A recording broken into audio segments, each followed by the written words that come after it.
Zdravo ljudi, dobrodošli na moj novi video. Kao što vidite, ja pravim sebi nudle italijanske. Pravim nudle i idem u mori.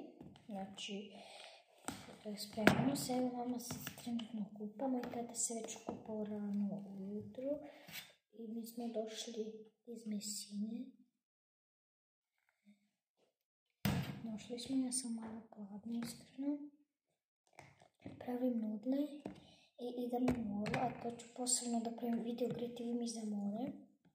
Ako stiče, ako ne, samo ću da snimam ovako nešto kako sam se obukla i to je to.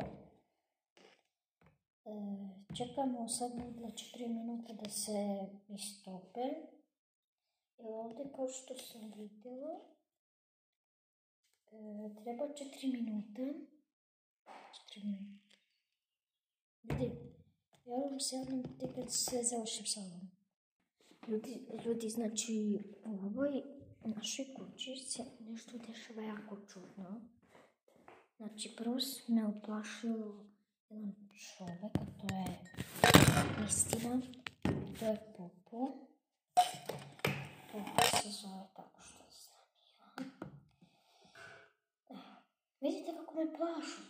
Ljudi, ja se mnogo plašim što sedim u ovoj kući.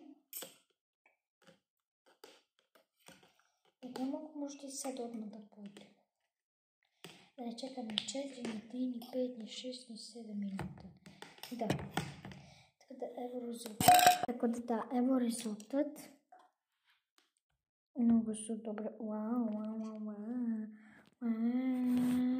Money jugs. Money jugs. There is money. Are you money jugs?